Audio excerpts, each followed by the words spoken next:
আসসালামু আলাইকুম আপনাদের সবাইকে স্বাগত জানাচ্ছি এইচএসসি ফার্স্ট পেপারের আজকের এপিসোডে। সম্মানিত উপস্থিতি, আজ আমি আলোচনা করব ইউনিট 1 লেসন 3 এর পার্ট 1। ডিয়ার ভিউয়ার্স, আমি ইতিমধ্যেই ইউনিট 1 এর লেসন 1 আলোচনা শেষ করেছি।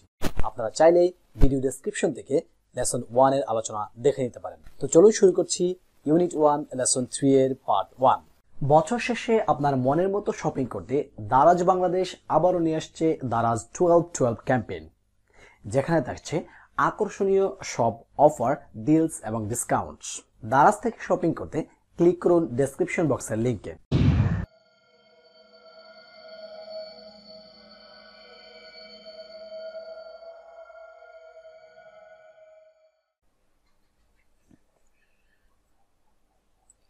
Unit 1, Lesson 3. Two Women. Read the following text on two women of extraordinary achievements and answer the questions that follow.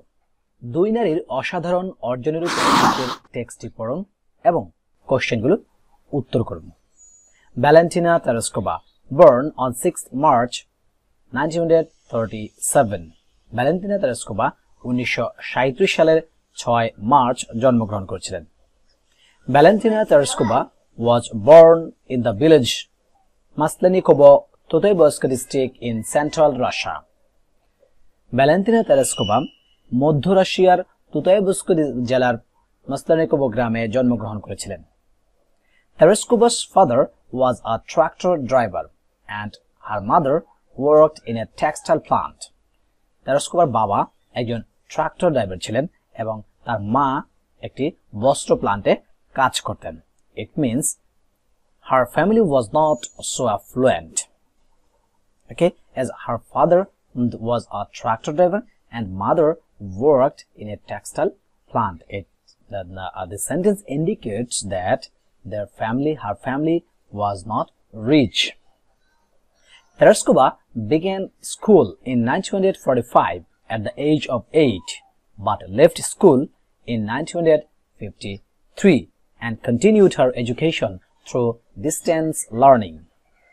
Tereshkova began school in 1945 at the age of 8.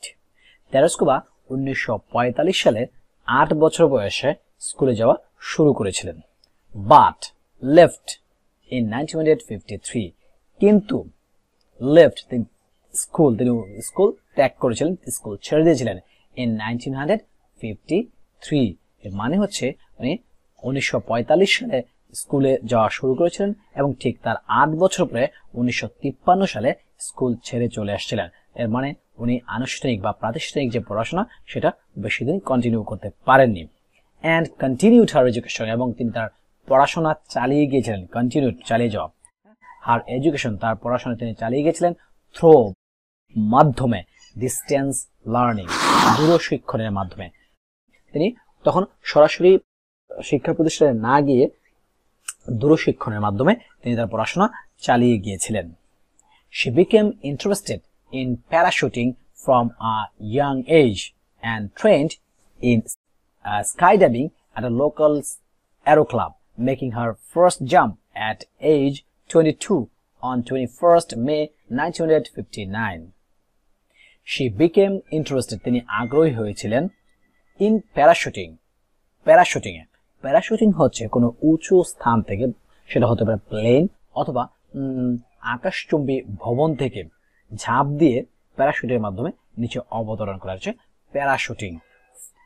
She became interested in parachuting from a young age. তিনি অল্প বয়স থেকেই parachuting এ আগ্রহী ছিলেন and trained, এবং তিনি প্রশিক্ষণ নিয়েছিলেন in skydiving at the local aero club. স্থানীয় একটি অ্যারো ক্লাবে স্কাই ডাইভিং, মানে যে প্যারাশুটিং, এই প্যারাশুটিং আর স্কাই ডাইভিং হচ্ছে একই word.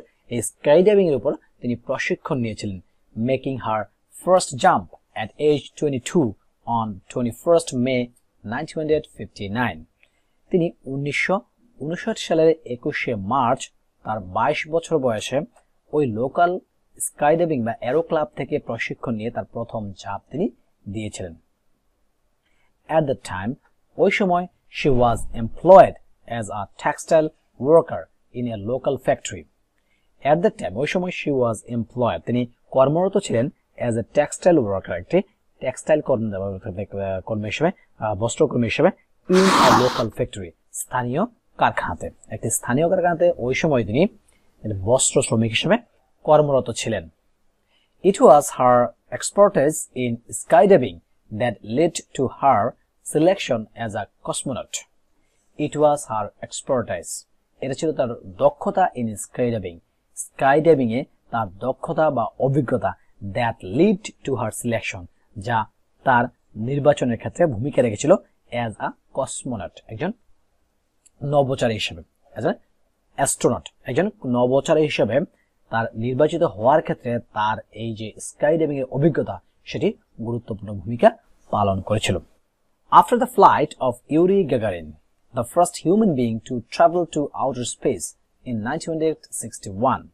After the flight of Yuri Gagarin 1961 সালে প্রথম মানব হিসেবে মহাশূন্যে অবতরণকারী যে ইউরি গাগারিন ছিল তার ওই ইউরি গাগারিনের ফ্লাইটের পর মানে ইউরি গাগারিন ছিল একজন পুরুষ যিনি নাকি প্রথম মানবজাতি মানুষ হিসেবে তিনি মহাশূন্যে গিয়েছিলেন সেই ইউরি গাগারিনের ফ্লাইটের পরে দা সোভিয়েত ইউনিয়ন সিদ্ধান্ত নিয়েছিল টু সেন্ড পাঠাতে আ ওম্যান ইন স্পেস মহাশূন্যে একজন মহিলাকে পাঠাতে সিদ্ধান্ত নিয়েছিল মানে 1961 সালে প্রথম মানব হিসেবে মহাশূন্যে অবতরণকারী ইউরি গাগারিনের ফ্লাইটের পর সোভিয়েত ইউনিয়ন সিদ্ধান্ত নিয়েছিল যে একজন নারীকে মহাশূন্যে পাঠানো হবে অন 16 ফেব্রুয়ারি 1962 সালে 16 ফেব্রুয়ারি Proletaria Valentina Tereshkova was selected for this project